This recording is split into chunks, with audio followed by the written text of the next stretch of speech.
ಎಲ್ರಿಗೂ ನಮಸ್ಕಾರ. Welcome to my YouTube channel. ನೀವಿನ್ನೂ ನಮ್ಮ ಚಾನಲ್ನ ಸಬ್ಸ್ಕ್ರೈಬ್ ಮಾಡದೆ ನೋಡ್ತಾ ಇದ್ರಿ, ದಯವಿಟ್ಟು ಸಬ್ಸ್ಕ್ರೈಬ್ ಮಾಡಿ ಅಂತ ಹೇಳ್ತಾ ನಾವಿವತ್ತು ಡಿ ಮಾರ್ಟ್ಗೆ ಹೋಗ್ತಾ ಇದ್ದೀವಿ. ಒಂದು ಸ್ವಲ್ಪ ಮನೆ ಸಾಮಾನು ಬೇಕಾಗಿತ್ತು, ಹಾಗಾಗಿ ಹೋಗ್ತಾ ಇದ್ವಿ. ನೋಡಿ, ಅಲ್ಲಿ ಮನೆ ಸಾಮಾನೆಲ್ಲ ತೊಗೊಂಡ್ವಿ, ಬಿಲ್ ಮಾಡಿಸಿ ಚೆಕ್ ಮಾಡಿಸಿ ಹೋಗ್ತಾ ಇದ್ದೀವಿ. ಗಾಯ್ಸ್, ಬಿಲ್ ಎಷ್ಟಾಗಿದೆ ಅಂತ ಸುಮ್ಮನೆ ಡಿ ಮಾರ್ಟಿಗೆ ಬಂದರೆ ನಮಗೆ ಬೇಕಾಗಿರೋದು ಮಾತ್ರ ತಗೊಳಲ್ಲ, ಅದಕ್ಕಿಂತ ಜಾಸ್ತಿನೇ ತಗೊತೀವಿ ಅನ್ನೋದಕ್ಕೆ ಇದೇ ಎಕ್ಸಾಂಪಲ್. ಅವತ್ತಿನ ಡಿನ್ನರ್ನ ಹೊರಗೆ ಮುಗಿಸ್ಕೊಂಡು ಮನೆಗೆ ಬಂದ್ವಿ ಅಷ್ಟೇ. ಶನಿವಾರದ ಬ್ಲಾಗು. ಎಲ್ರಿಗೂ ನಮಸ್ಕಾರ, welcome to my YouTube channel. ನೆನ್ನೆ ಮತ್ತು ಇವತ್ತಿನ ವ್ಲಾಗ್ ಆಗಿರುತ್ತೆ ಇದು. ಶನಿವಾರ ಮತ್ತು ಭಾನುವಾರದ್ದು. ಶನಿವಾರ ಏನೂ ಮಾಡಲಿಲ್ಲ ವ್ಲಾಗ್ನ. ನಮ್ಮ ಮನೆಯವರು ಬಂದು ಮತ್ತು ಡಿ ಮಾರ್ಟ್ಗೆ ಹೋಗಿ ಒಂದಷ್ಟು ಶಾಪಿಂಗ್ ಮಾಡುವು, ಮತ್ತು ರಾತ್ರಿ ಊಟನೂ ಅಲ್ಲೇ ಮುಗಿಸ್ಕೊಂಡು ಬಂದ್ವಿ. ಅದನ್ನು ನಿಮ್ಮ ಜೊತೆಗೆ ಶೇರ್ ಮಾಡ್ತೀನಿ, ನೋಡ್ಬೋದು ನೀವು. ಇವತ್ತು ಸಂತೆಯಿಂದ ಏನು ತಂದೆ ಅಂತಂದರೆ, ಅಂದರೆ ಸಾವಯವ ಸಂತೆ ಕೇಳಿರ್ತೀರಲ್ಲ ನೀವು, ಏನು ತಂದೆ ಅಂತಂದರೆ ರೊಟ್ಟಿ ಮತ್ತು ಬೆಟ್ಟದ ನೆಲ್ಲಿಕಾಯಿ ಒಣಗಿರೋ ಅಂಥದ್ದು, ಬೆಲ್ಲದಲ್ಲಿ ಅದೇ ಕ್ಯಾಂಡಿ ಅಂತಾರಲ್ಲ ಅದು, ಮತ್ತು ನುಗ್ಗೆ ಸೊಪ್ಪು ತಂದ್ವಿ ಅಷ್ಟೇ. ಏನೂ ಜಾಸ್ತಿ ತಗೊಳಕ್ಕೆ ಹೋಗಲಿಲ್ಲ, ಸುಮ್ಮನೆ ಆಮ್ಲ ಜ್ಯೂಸ್ ಕುಡ್ಕೊಂಡು ಬಂದ್ವಿ ಅಷ್ಟೇ. ಇವಾಗ ಬೆಳಗ್ಗೆ ಚಿತ್ರಾನ್ನನೇ ಮಾಡಿದೆ. ಇವಾಗ ಈ ನುಗ್ಗೆ ಸೊಪ್ಪು ಬೇಯಿಸ್ಬಿಟ್ಟು ನುಗ್ಗೆ ಸೊಪ್ಪು ಒಗ್ಗರಣೆಗೆ ಹಾಕಿ, ಮತ್ತು ಅದರಿಂದ ಎರಕಾರ ಅಂತ ಮಾಡ್ತಾರೆ ತೆಲುಗುನಲ್ಲಿ. ನಾನು ಇವಾಗ ಮೊದಲೇ ಇದನ್ನು ಶೇರ್ ಮಾಡಿಕೊಂಡಿದ್ದೆ. ನಮ್ಮ ತೋಟದಲ್ಲಿರೋ ಅಮ್ಮ ಮಾಡ್ತಾರೆ ಇದನ್ನು, ತಿಮ್ಮಮ್ಮ ಅಂತ ಹೇಳ್ಬಿಟ್ಟು. ಅವರನ್ನು ಶೇರ್ ಮಾಡ್ತೀನಿ. ಯಾಕಪ್ಪ ಅಂತಂದರೆ ಅವರು ಇವಾಗ ನಮ್ಮನ್ನು ಬಿಟ್ಟು ಒಂದು 3 months ಆಯಿತು. ಹಾಗಾಗಿ ಒಂಥರ ಬೇಜಾರಾಗುತ್ತೆ. ಅವರೇ ನನಗೆ ಈ ಥರ ಕೈಗೊಜ್ಜು ಎಲ್ಲ ರೆಸಿಪಿನ ಕಲಿಸ್ಕೊಟ್ಟಿದ್ದು. ಹಾಗಾಗಿ ಅವ್ರನ್ನ ತುಂಬ ನೆನೆಸ್ಕೊತೀನಿ. ಯಾಕಂತಂದರೆ ನಮ್ಮ ಮನೆಯವರಿಗೆ ಅದೇ ಇಷ್ಟ, ಅಂಥವೇ ಇಷ್ಟ. ಕೈಗೊಜ್ಜು, ಎರ್ರಕಾರ ಆ ಥರ ಎಲ್ಲ ಇಷ್ಟಪಡ್ತಾರೆ. ಅವರೇ ನನಗೆ ನಾನು ಅಳಿಯೋಂಗೆ ಈ ಥರ ಎಲ್ಲ ಇಷ್ಟ ಮಾಡಿಕೊಡು ಅಂತ ಹೇಳಿ ಕಲಿಸ್ಕೊಟ್ಟಿದ್ದು. ಹಾಗಾಗಿ ಅವ್ರನ್ನ ನಾನು ತುಂಬ ನೆನಪಿಸ್ಕೊತೀನಿ. ಅಲ್ಲಿ ತೋಟದಲ್ಲೂ ಅಷ್ಟೇ ಒಂಥರ ತುಂಬ ಚೆನ್ನಾಗಿ ಫ್ರೆಂಡ್ಲಿ ಆಗಿದ್ದು, ಎಲ್ಲರಿಗೂ ಅಡ್ಜಸ್ಟ್ ಆಗುವಂಥ ಮನಸ್ಸು ಅವ್ರದ್ದು. ಇವಾಗ ನಮ್ಮ ಜೊತೆಗಿಲ್ಲ ಅಂತಂದರೆ ಬೇಜಾರಾಗುತ್ತೆ. ನನಗಂತೂ ತೋಟಕ್ಕೆ ಹೋಗೋಕ್ಕೆ ಅವ್ರಿಲ್ಲ ಅಂತಂದ್ರೇ ಏನೋ ಒಂಥರ ಬೇಜಾರಾಗುತ್ತೆ.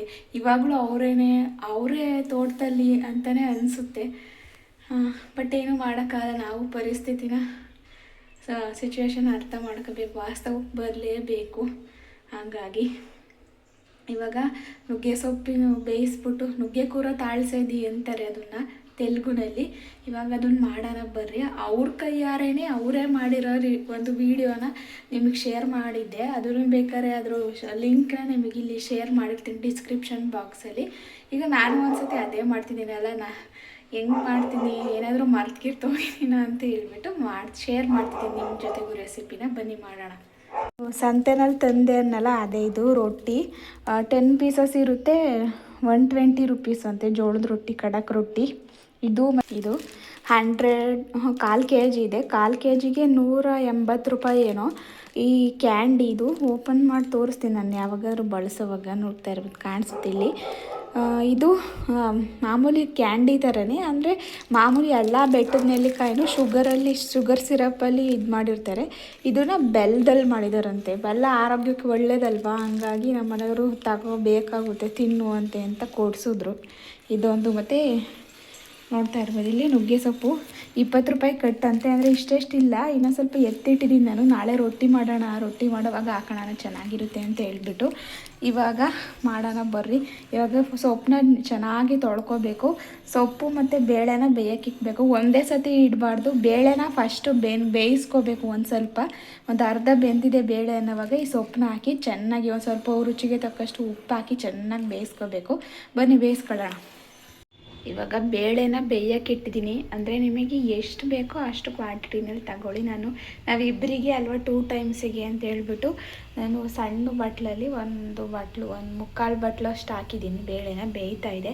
ಫಸ್ಟ್ ಅದೊಂದು ಅರ್ಧ ಬೇಯಬೇಕು. ಇವಾಗ ಇನ್ನೇನು ಕುದಿ ಬರುತ್ತೆ. ಅದಾದಮೇಲೆ ನೋಡಿ, ಇಲ್ಲಿ ನುಗ್ಗೆ ಸೊಪ್ಪನ್ನ ಚೆನ್ನಾಗಿ ವಾಶ್ ಮಾಡಿ ಇಟ್ಕೊಂಡಿದ್ದೀನಿ. ಇವಾಗ ಎರ್ರ ಖಾರಕ್ಕೆ ಅಂತಂದರೆ ಕೆಂಪು ಖಾರಕ್ಕೆ ಏನೇನು ಬೇಕು ಅಂತ ಹೇಳೋದಾದರೆ, ಒಣಮೆಣಸಿನ್ಕಾಯಿ ಖಾರಕ್ಕೆ ಎಷ್ಟು ಬೇಕೋ ಅಷ್ಟು. ನಾನು ಸ್ವಲ್ಪ ನಮ್ಮ ಮನೆಯವ್ರು ಖಾರ ತಿಂತಾರೆ, ನಾನು ತಿಂತೀನಿ, ಹಂಗಾಗಿ ಸ್ವಲ್ಪ ಜಾಸ್ತಿನೇ ತೊಗೊಂಡಿದ್ದೀನಿ. ಹುಣಸೆಹಣ್ಣು ಒಂದು ನಿಂಬೆಹಣ್ಣು ಗಾತ್ರದಷ್ಟು, ಅದಕ್ಕಿಂತ ಸ್ವಲ್ಪ ಜಾಸ್ತಿನೇ ತೊಗೊಳ್ಳಿ. ಮತ್ತು ಒಂದು ಮೀಡಿಯಮ್ ಸೈಜ್ ಟೊಮೊಟೊನೂ ಹಾಕ್ತಾಯಿದ್ದೀವಿ, ಹುಣಸೆಹಣ್ಣು ಹಾಕ್ತಾಯಿದ್ದೀವಿ ಅಂತಂದರೆ ಇದಕ್ಕೆ ಹುಣಸೆಹಣ್ಣು ಹಾಕಿದ್ರೇ ಟೇಸ್ಟು. ಹಂಗಾಗಿ ಇವಾಗ ಈರುಳ್ಳಿ ಇದು ಪಲ್ಯಕ್ಕೂ ಮತ್ತು ಎರ ಖಾರಕ್ಕೂ ಸೇರಿಸಿ ಅಂತಂದರೆ 1 2 3 ಇಷ್ಟನ್ನ ಎರ ಖಾರಕ್ಕೆ ತೊಗೊತೀನಿ, ಇಷ್ಟನ್ನ ಪಲ್ಯಕ್ಕೆ ಹಾಕ್ತೀನಿ. ಇಲ್ಲಿ ಹಲಸಿನ ಬೀಜನೂ ಇತ್ತು ನನ್ನ ಹತ್ರ, ಅದನ್ನು ಚಚ್ಚಿ ತೊಳೆದಿಟ್ಕೊಂಡಿದ್ದೀನಿ. ಇವಾಗ ಬೇಳೆ ಜೊತೆಗೆ ಇದನ್ನು ಬೇಯಕ್ಕೆ ಹಾಕ್ತೀನಿ. ಇದು ಬೇಯೋದು ನಿಧಾನ ಅಲ್ವಾ, ಹಂಗಾಗಿ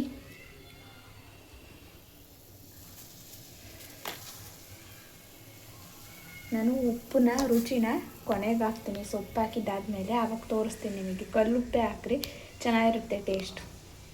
ಎರ ಖಾರಕ್ಕೂ ಅಷ್ಟೇ ಕಲ್ಲುಪ್ಪೆ ಹಾಕ್ರಿ, ಟೇಸ್ಟ್ ಚೆನ್ನಾಗಿರುತ್ತೆ. ಆದರೆ ಪುಡಿ ಉಪ್ಪು ಹಾಕಿದ್ರೂ ಇದಾಗುತ್ತೆ, ಆದರೆ ಚೆನ್ನಾಗಿರುತ್ತೆ ಟೇಸ್ಟ್. ಹಂಗಾಗಿ ಇವಾಗ ರುಬ್ಬಕ್ಕೆ ನಾನಿಲ್ಲಿ ಇಷ್ಟು ಐಟಮ್ಸ್ನ ರೆಡಿ ಮಾಡಿ ಇಟ್ಕೊಂಡಿದ್ದೀನಿ. ಏನೇನಪ್ಪ ಅಂತಂದರೆ ಮೀಡಿಯಮ್ ಸೈಜ್ ಟೊಮೊಟೊ ಆಗಲೇ ತೋರಿಸಿದ್ನಲ್ಲ, ಮೆಣಸಿನ್ಕಾಯಿ, ಒಣಮೆಣಸಿನ್ಕಾಯಿ, ಬೆಳ್ಳುಳ್ಳಿ ಮತ್ತು ಈರುಳ್ಳಿ. ಈ ಬೆಳ್ಳುಳ್ಳಿ ಸಿಪ್ಪೆನ ಏನು ಅಷ್ಟೊಂದು ತೆಗಿಯೋಕ್ಕೆ ಹೋಗಬೇಡಿ, ಅದು ಇದ್ರೇ ಟೇಸ್ಟ್ ಚೆನ್ನಾಗಿರುತ್ತೆ. ಹಾಗಾಗಿ ಇವಾಗೆಲ್ಲ ಇವನು ಸಪ್ರೇಟಾಗಿ ಒಂದು ಸ್ವಲ್ಪ ಎಣ್ಣೆ ಹಾಕ್ಕೊಂಡು ಹುರ್ಕೊಳ್ಳೋಣ ಬನ್ನಿ. ಇಲ್ಲಿ ಮೆಣಸಿನ್ಕಾಯಿನೂ ಹುರಿತಾ ಇದ್ದೀನಿ. ತುಂಬ ಸೀದಂಗೆ ಹುರಿಬೇಡ್ರಿ, ಸುಮ್ಮನೆ ಒಂಥರ ಕಲರ್ ಚೇಂಜ್ ಫ್ರೈ ಆದಮೇಲೆ ಒಂದು ಸ್ವಲ್ಪ ತೋರಿಸ್ತೀನಿ ನಾನು. ಅದಾದಮೇಲೆ ಹುರಿರಿ, ಹಿಂಗೆ ಸೌಂಡ್ ಆಗಬೇಕು, ಅವು ಚೆನ್ನಾಗಿ ಫ್ರೈ ಆಗಿದ್ದಾವೆ ಅಂತ ಹೇಳ್ಬೋದು. ಕಟ್ ಮಾಡಿದ್ರೆ ಪಟ್ ಅಂತ ಕೆಟ್ಟಾಗಬೇಕು, ಆ ಥರ ಆಗಬೇಕು.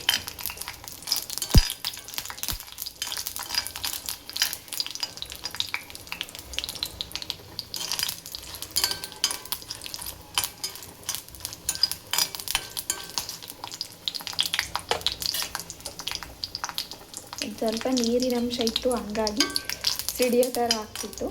ಇವಾಗೇನು ಆ ಥರ ಇಲ್ಲ, ಹೋಗಿದೆ ನೀರಿನ ಅಂಶ ಎಲ್ಲ. ಇವಾಗ ಇದು ಚೆನ್ನಾಗಿ ಫ್ರೈ ಆಗಿದೆ, ನೋಡ್ತಾ ಇರ್ಬೋದು ಕಲರ್ ಹೆಂಗೆ ಚೇಂಜ್ ಆಯಿತು ಅಂತ. ಇವಾಗ ಎತ್ಕೊಳ್ಳೋಣ ಪ್ಲೇಟಿಗೆ ಹಾಕಿದ್ರೆ ನೋಡಿ ಹೆಂಗೆ ಸೌಂಡ್ ಬರುತ್ತೆ, ಹಾಗೆ. ಇವಾಗ ಇದಕ್ಕೆ ಈರುಳ್ಳಿ ಹಾಕ್ಬಿಡೋಣ, ಮತ್ತು ಬೆಳ್ಳುಳ್ಳಿ ಹಾಕೋಣ. ಇವೆರಡು ಕೆಂಪಾಗೋವರೆಗೂ ಹುರಿಬೇಕು.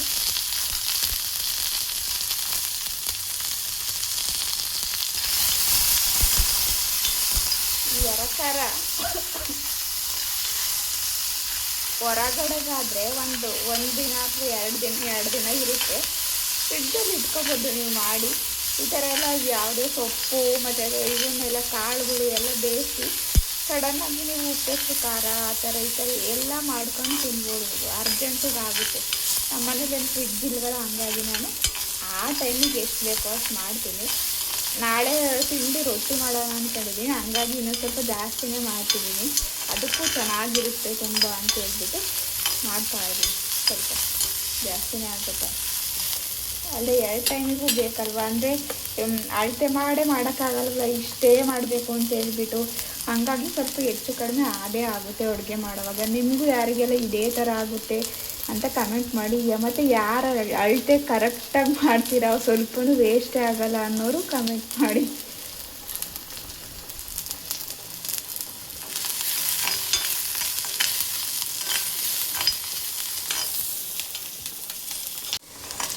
ಇವಾಗ ಇದು ಸ್ವಲ್ಪ ಗೋಲ್ಡನ್ ಬ್ರೌನ್ ಬಂದಿದೆ. ಇವಾಗ ತೆಗಿಯೋಣ, ಸಾಕಿದು ಆಗಿದೆ. ತುಂಬ ಇದು ಮಾಡಿಕೊಂಡ್ರೆ ಒಂಥರ ಸೀದಂಗೆ ಆಗುತ್ತೆ. ಹಂಗಾಗಿ ನಾನು ಮತ್ತೆ ಯಾವುದು ಎಣ್ಣೆ ಆ್ಯಡ್ ಮಾಡೇ ಇಲ್ಲ. ಮೆಣಸಿನ್ಕಾಯಿ ಹುರಿಯೋವಾಗ ಎಷ್ಟಿತ್ತೋ ಅದೇ ಇದೆ. ಮತ್ತು ನಿಮಗೇನಾದರೂ ಈ ಒಂದು ಬಾಣಲಿ, ಕಬ್ಬಣದ ಬಾಣಲಿ ಲಿಂಕ್ ಬೇಕು ಅಂತಂದರೆ ಹೇಳಿ, ನಾನು ಹಾಕ್ತೀನಿ. ಕಮೆಂಟ್ ಮಾಡಿ ಲಿಂಕ್ ಬೇಕು ಅಂದರೆ. ತುಂಬಾ ಚೆನ್ನಾಗಿದೆ, ಕ್ಯೂಟಾಗಿ. ನನಗಂತೂ ಇದರಲ್ಲಿ ಥರ ಅಡುಗೆ ಮಾಡೋಕ್ಕೆ ಏನೋ ಒಂಥರ ಖುಷಿ. ಇವಾಗ ಟೊಮೊಟೊ ಹಾಕ್ಕೊಳ್ಳೋಣ.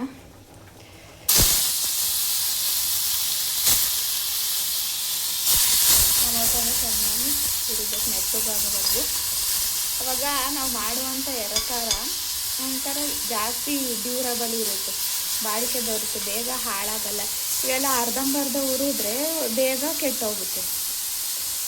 ಇಲ್ಲಿ ಬೇಳೆ ಬೇಯ್ತಾ ಇದೆ, ಇನ್ನೊಂದು ಸ್ವಲ್ಪ ಬೇಯಲಿ. ಹಾಕ್ತೀನಿ ಅಂತ ಸೊಪ್ಪನ್ನ ನೋಡ್ತೀನಿ, ತಡೆದು ಬೇಯ್ತಾ. ಇಷ್ಟು ಬೆಂದಿದೆ ಸಾಕು ಅನಿಸುತ್ತೆ. ಇವಾಗ ಹಾಕ್ತೀನಿ ಸೊಪ್ಪನ್ನ. ನುಗ್ಗೆ ಸೊಪ್ಪು ಚೆನ್ನಾಗಿ ಬೇಯಬೇಕಲ್ವ, ಹಂಗಾಗಿ ಹಾಕ್ತೀನಿ ನುಗ್ಗೆ ಸೊಪ್ಪನ್ನ.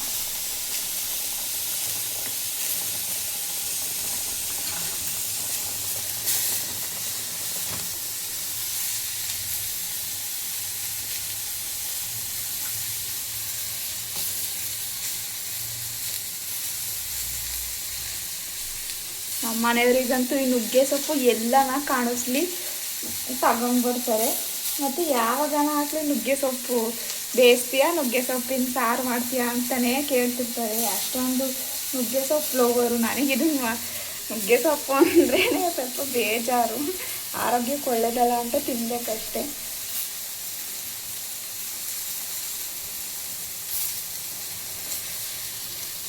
ಇದೆಲ್ಲ ಹಾಕಿದೆ. ಇವಾಗ ಇದಕ್ಕೆ ಉಪ್ಪನ್ನ ಆ್ಯಡ್ ಮಾಡಬೇಕು. ಈ ಟೊಮೆಟೊನೂ ಉರಿತಾ ಇದೆ, ಇನ್ನೂ ಬೆಂದಿಲ್ಲ. ಸ್ವಲ್ಪ ರುಚಿನ ಆ್ಯಡ್ ಮಾಡ್ತೀನಿ, ಒಂದು ಉಪ್ಪನ್ನ ಆ್ಯಡ್ ಮಾಡ್ತೀನಿ. ಅವಾಗ ಸ್ವಲ್ಪ ಟೊಮೆಟೊ ಬೇಗ ಸಾಫ್ಟ್ ಆಗುತ್ತೆ, ಅದಕ್ಕೋಸ್ಕರ.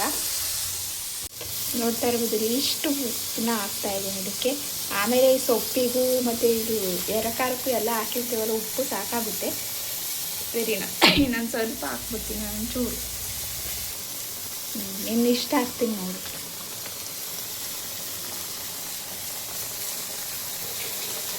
ಇದನ್ನೆಲ್ಲ ಒಂದು ನೀಟಾಗಿ ಒಂದು ಒಳ್ಳೆ ಮಿಕ್ಸ್ ಕೊಡೋಣ. ಎಲ್ಲ ಸೇರಿ ಬೇಯ್ಕೊಳುತ್ತೆ. ಇನ್ನೊಂದು 10 ನಿಮಿಷ ಚೆನ್ನಾಗಿ ಬೇಯಬೇಕಿದು. ನೀರಂತೂ ಜಾಸ್ತಿ ಹಾಕಕ್ಕೆ ಹೋಗಬೇಡಿ, ಕಾಣಲ್ಲ ಅಂತ ಹೇಳ್ಬಿಟ್ಟು. ನೋಡಿ, ಇದೆ ತುಂಬಾ ಸಾಕು. ತುಂಬ ನೀರಾದರೆ ಅಷ್ಟು ಟೇಸ್ಟಿಯಾಗಿ ಆಗಲ್ಲ. ಇವಾಗ ನೋಡ್ತಾ ಇದ್ದೀರಲ್ಲ, ಈ ಕನ್ಸಿಸ್ಟೆನ್ಸಿ. ಒಂದು 2 ಲೋಟ ನೀರು ಹಾಕಿದ್ರೆ ಸಾಕು. ಒಂದು ಪಾವು ಲೋಟ ಅಂತಿರಲ್ಲ ಅದರಲ್ಲಿ.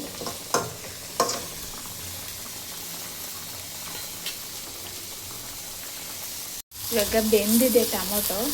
ಇವಾಗ 1 ಟೇಬಲ್ ಸ್ಪೂನಷ್ಟು ಜೀರಿಗೆ ಹಾಕ್ತಾಯಿದ್ದೀನಿ. ಇನ್ನೊಂದು ಟೇಬಲ್ ಸ್ಪೂನು ಹಾಕ್ತೀನಿ, ತೋರಿಸ್ತೀನಿ. ಇನ್ನೊಂದು ಟೇಬಲ್ ಸ್ಪೂನ್ ಜೀರಿಗೆ, 2 ಟೇಬಲ್ ಸ್ಪೂನ್ ಜೀರಿಗೆ.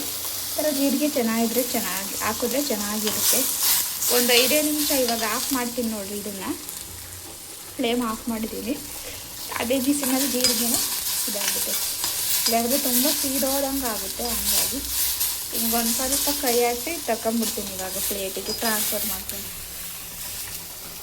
ಇದು ಹುರಿದಿರೋದೆಲ್ಲ ಮುಗೀತು. ಹುರಿಯೋಕ್ಕೆ ಏನೇನು ಹಾಕಿದ್ವಿ ಅಂತ ಎಲ್ಲ ತೋರಿಸಿದ್ದೀನಿ ನಾನು ನಿಮಗೆ.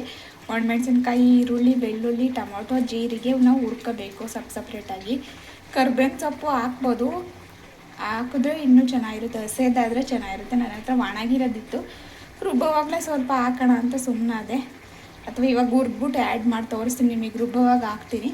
ಹುಣಸೆ ಹಣ್ಣು ಹಾಕಿದ್ದೀನಿ ತಟ್ಟೆಗೆ. ಮತ್ತು ರುಚಿಗೆ ತಕ್ಕಷ್ಟು ಉಪ್ಪನ್ನ ಹಾಕ್ಕೋಬೇಕು. ನನಗೆ ಎಷ್ಟು ಬೇಕು ಅಂತ ಹಾಕಿದ್ದೀನಿ. ಇವಾಗ ಕರ್ಬೇವಿನ ಸೊಪ್ಪನ್ನು ಸ್ವಲ್ಪ ಫ್ರೈ ಮಾಡಿ ಹಾಕ್ತೀನಿ. ಇವಾಗ ಪಲ್ಯಕ್ಕೆ ಏನೇನು ಬೇಕೋ ಎಲ್ಲ ರೆಡಿ ಮಾಡ್ಕೊತೀನಿ. ಕಾಯಿ ಹೊಡ್ಕೊಂಬರ್ಬೇಕು. ನನಗೆ ಕಾಯಿ ಹೊಡೆಯೋ ಕೆಲಸ ಅಂತಂದರೆ ಬೋರಿಂಗ್ ಕೆಲಸ, ಹಂಗಾದ್ರೂ ಮಾಡಲೇಬೇಕಲ್ವ. ಬೆಂದಿದೆ ಎಲ್ಲ. ಈ ಥರ ಟ್ರಾನ್ಸ್ಫರ್ ಮಾಡ್ಕೊತಿದ್ದೀನಿ ಬೇರೆ ಇದಕ್ಕೆ. ನೋಡ್ತಾ ಇರ್ಬೋದು ಇಲ್ಲಿ ನೀವು. ಸ್ವಲ್ಪ ನಾವು ಒಗ್ಗರಣೆ ಹಾಕೋವಾಗ ಸೊಪ್ಪನ್ನ ನಾವೇನು ಸೋಸಿಟ್ಟಿದ್ದೀನಲ್ಲ ಅದನ್ನು ಹಿಂಡಿ ಹಾಕ್ಬಿಡ್ಬೇಕು. ಆವಾಗ ಅದರಲ್ಲಿರೋ ನೀರೆಲ್ಲ ಹೋಗುತ್ತೆ, ಅವಾಗ ಚೆನ್ನಾಗಿರುತ್ತೆ ಸೊಪ್ಪು ಒಗ್ಗರಣೆ. ಏನು ಗೊತ್ತಾ ಗೈಸ್, ಇದನ್ನು ಮಾಡೋವಾಗ ಸಿಲಿಂಡ್ರು ಖಾಲಿ ಆಯಿತು. ಡಬಲ್ ಸಿಲಿಂಡ್ರ್ ಇದ್ದಿದ್ರೆ ಚೆನ್ನಾಗಿರೋದು. ಸಿಂಗಲ್ ಸಿಲಿಂಡ್ರ್ ಇರೋರ್ದೆಲ್ಲ ಇದೇ ಹಣೆ ಬರ ಅನಿಸುತ್ತೆ. ನಾವು ನಮ್ಮ ಮನೆಯವ್ರದ್ದು ಕಾರ್ಡ್ ಇದೆ, ಅದು ಹಿರಿಯೂರಲ್ಲಿ. ಅಲ್ಲೊಂದು ಸಿಲಿಂಡ್ರ್ ಬಿಟ್ಟಿದ್ದಾರೆ, ಇಲ್ಲೊಂದಿದೆ. ಅಲ್ಲಿ ಸರೆಂಡ್ರೂ ಮಾಡಿಸಿಲ್ಲ, ಏನೂ ಇಲ್ಲ. ಇನ್ನು ನನ್ನ ಹೆಸ್ರಿಗೆ ಹೊಸದು ಮಾಡಿಸ್ಕೋಬೇಕು. ನಾವು ಇಷ್ಟು ದಿನ ಕಮರ್ಷಿಯಲಲ್ಲಿ ತಗೊತಿದ್ವಿ. ಇವಾಗ ಕಮರ್ಷಿಯಲ್ ಸಿಲಿಂಡ್ರು ರೇಟ್ ನೋಡಿಬಿಟ್ರೆ ಅಷ್ಟು ತೊಗೊಳೋದಕ್ಕೆ ಆಗಲ್ಲ. ಸದ್ಯಕ್ಕೆ ಏನಾದರೂ ಮಾಡಿರಿ ಅಂತ ಹೇಳ್ತೀನಿ ನಮ್ಮ ಮನೆಯವರಿಗೆ. ತರ್ತಾರೆ ಇವಾಗ. ನೋಡ್ತಾ ಇರ್ಬೋದು, ಎಲ್ಲದಕ್ಕೂ ರೆಡಿ ಮಾಡ್ಕೊಂಡಿದ್ದೆ. ರುಬ್ಬೋದಕ್ಕೆ ಮತ್ತು ಇದು ಕಾಳು ಒಗ್ಗರಣೆಗೆ ಕಾಯೆಲ್ಲ ತುರಿದಿಟ್ಕೊಂಡಿದ್ದೀನಿ. ಅವ್ರು ಬಂದ ತಕ್ಷಣ, ಸಿಲಿಂಡ್ರು ತಂದ ತಕ್ಷಣ ಕಾಳಿಗೆ ಒಗ್ಗರಣೆ ಹಾಕಿ, ಇದನ್ನೇನು ಉಪ್ಪಸ್ರು ಖಾರ ಅಂತ ಎರೆ ಖಾರ ಆಡಿಸಿರ್ತೀನಿ. ಈ ಕೊತ್ತಂಬರಿ ಸೊಪ್ಪು ತರಕ್ಕೆ ಹೇಳಿದ್ದೀನಿ. ಅವ್ರಿಗೆ ಬಂದಮೇಲೆ ಅದು ಆ ಕೆಲಸನೂ ಆಗೋದು. ಹಾಗಾಗಿ ರೈಸಿಗೆ ಒಂದು ಇಡಬೇಕಾಗಿತ್ತು. ಹೆಂಗೋ ಸದ್ಯ ಇಟ್ಟಿಲ್ಲ, ಅದು ಅರ್ಧಂಬರ್ಧ ಆಗೋಗಿ ಚೆನ್ನಾಗಿ ಆಗ್ತಿರ್ಲಿಲ್ಲ. ಇಲ್ಲ ಅಂದಿದ್ರೆ ಇಷ್ಟು ಗೈಸ್. ಆಮೇಲೆ ಸಿಗ್ತೀನಿ. ಸೊಪ್ಪೆಲ್ಲ ಬೆಂದಮೇಲೆ ಹೆಂಗೋ ಗ್ಯಾಸ್ ಸಿಲಿಂಡ್ರ್ ಖಾಲಿ ಆಗಿದೆ. ನೋಡ್ತಾ ಇರ್ಬೋದು ಇಷ್ಟು ನೀರು ಉಳಿದಿದೆ. ಇದು ನಾವು ಊಟ ಮಾಡೋಕ್ಕಾಗುತ್ತೆ. ಅದೇ ಕಟ್ಟು ಎರಕಾರ ಜೊತೆ ಕಲಿಸ್ಕೊಂಡು ತಿನ್ನೋದು. ಹೆಂಗೋ ಸೊಪ್ಪೆಲ್ಲ ಬೆಂದಿತ್ತು, ಸದ್ಯ ಅರ್ಧಂಬರ್ಧ ಆಗಿರೋದು ಕಷ್ಟ ಆಗೋದು. ನಾನು ಯಾಕೆ ಏನು ಸೌಂಡ್ ಆಗ್ತಿಲ್ವಲ್ಲ ಇದು ಬೇಯೋದು ಅಂತಂದರೆ ಸಿಲಿಂಡ್ರು ಆಫ್ ಆಗಿದೆ ಅದು. ಸರಿ, ಸೊ ರೆಡಿನೇ ಆಗೋಯ್ತು ನುಗ್ಗೆ ಸೊಪ್ಪಿನ ಪಲ್ಯ. ಈ ಗ್ಯಾಸ್ ಪ್ರಾಬ್ಲಮ್ ಹೆಂಗಪ್ಪ ಸರಿ ಹೋಯ್ತು ಅಂತಂದರೆ ನಮ್ಮ ನೈಬರ್ಸ್ ಇರಬೇಕು ಅಂತಾರಲ್ಲ ಹಂಗೇ. ಅವ ಆಂಟಿ ತುಂಬಾ ಒಳ್ಳೆಯವರು. ಈ ಥರ ಹಿಂಗೆ ಖಾಲಿ ಆಗೈತೆ ಬಂದು ಒಂದು ಸ್ವಲ್ಪ ಅನ್ನ ಮಾಡ್ಕೊಡಿ ತಿಂದಿದ್ದಕ್ಕೆ ಬಾರಮ್ಮ ಹಂಗೇನಿಲ್ಲ ಅಂತ ಕರೆದ್ರು. ಹಂಗಾಗಿ ಹೋಗಿ ನುಗ್ಗೆ ಸೊಪ್ಪು ಒಗ್ಗರಣೆ, ಅನ್ನ ಹಾಗೆಯೇ ಮುದ್ದೆನ ಮಾಡ್ಕೊಂಡು ಬಂದಿದ್ದೀನಿ. ಇವಾಗ ಮುದ್ದೆ ಕಟ್ಟಬೇಕು ಮತ್ತು ಇದನ್ನು ರುಬ್ಬಬೇಕು. ಕಟ್ಟಿದೆ ನೋಡಿ, ಅದರಲ್ಲಿ ಮುದ್ದೆ ಮಾಡ್ಕೊಂಡು ತಿನ್ನೋದು. ನೋಡ್ತಾ ಇರ್ಬೋದು ಎಷ್ಟು ಚೆನ್ನಾಗಿ ರೆಡಿಯಾಗಿದೆ ಸೊಪ್ಪು, ಮುದ್ದೆ ಮತ್ತು ಖಾರ.